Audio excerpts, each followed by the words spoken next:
Sandro Vieira, que gentilmente vai conversar com a gente nessa sexta-feira. Boa tarde, o senador. Boa tarde, é um prazer estar com vocês. Prazer é todo nosso, assunto importantíssimo, mudança aí numa lei importante no ano eleitoral e ano de eleições municipais. Agora, a gente disse que tem muitos especialistas contra essa mudança que o Senado está propondo aí fazer. O senhor apresentou aí algumas emendas para manter o rigor da lei da ficha limpa. Explica para a gente quais as emendas que o senhor sugeriu, o senhor apresentou e por que essa proposta não é uma boa proposta para as eleições. A gente apresentou uma sequência de emendas, se não me engano foram 8 emendas, todas elas tentando suprimir trechos dessa lei. É uma lei de autoria da deputada Dani Cunha, filha do Eduardo Cunha, ele mesmo sujeito às penas da ficha limpa.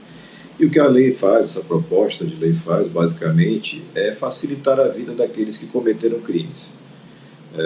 Tentamos essa supressão, o relator, o senador Everton do Maranhão, rejeitou todas as emendas, e o projeto foi tratorado numa sessão esvaziada, remota, pelo presidente da CCJ, Davi Alcolumbre. Ele vai voltar a apresentar esse mesmo debate no plenário, e é preciso que a população acompanhe isso com mais atenção e pressione, cobre seus parlamentares, porque veja qual é o sentido de você permitir que um cidadão que teve 300, 400 anos, às vezes, de pena, como a gente viu o ex-governador do Rio de Janeiro, Sérgio Cabral, simplesmente ter uma borracha passada e poder voltar às urnas.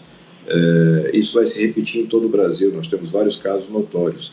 E essa é mais uma proposta que vai num caminho que, infelizmente, nos últimos 3 ou 4 anos, talvez, vem fragilizando todo o aparato de repressão e de punição de quem comete crimes graves. A nossa expectativa, infelizmente, é baixa, considerando a quantidade de interesses envolvidos.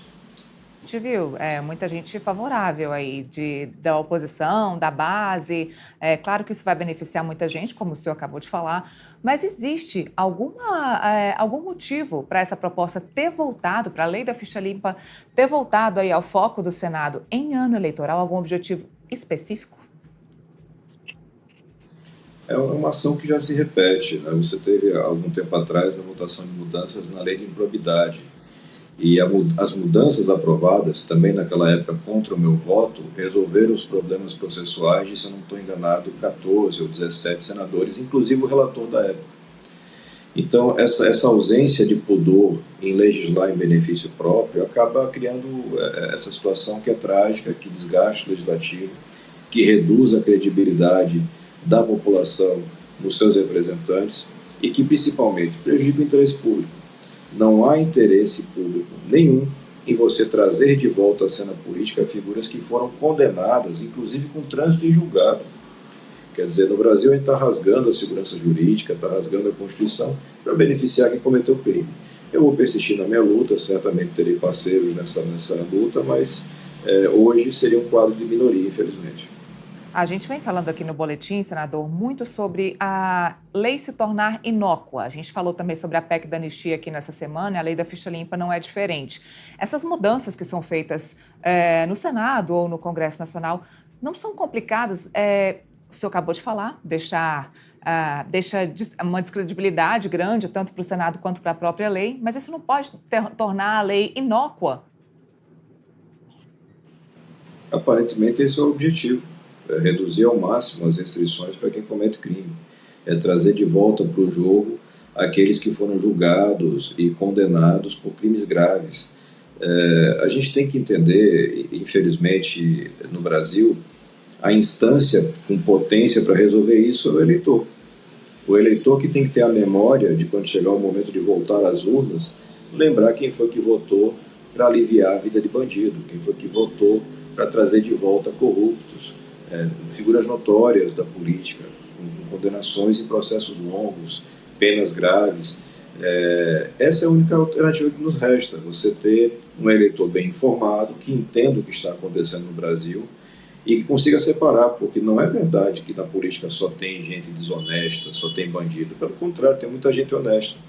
Mas se eu igualo todo mundo, se eu devolvo para o jogo aqueles que erraram e foram punidos, eu acabo prejudicando toda a sociedade brasileira. É confiar no eleitor, tentar informá-lo da melhor forma possível e, nesse meio tempo, da nossa parte, já como parlamentar, seguir no combate, tentando evitar essas aprovações. Eu também votei contra a PEC da anistia e tantos outros projetos que, infelizmente, acabam conseguindo maioria, especialmente em votações desse formato, esvaziadas, meio escondidas, para que você não tenha tanta atenção da população.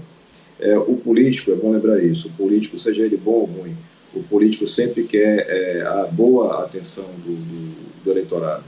Então, quando eles escolhem fazer votações importantes em momentos de baixa atenção, é porque tem sinal de coisa errada. É exatamente o que a gente vem falando aqui durante toda essa semana, senador. Para finalizar, além da preocupação da população, existe alguma coisa que o senhor, como parlamentar, e outros parlamentares que estão aí do seu lado contra essa mudança na ficha limpa, possam fazer se essa proposta passar? Existe algum recurso?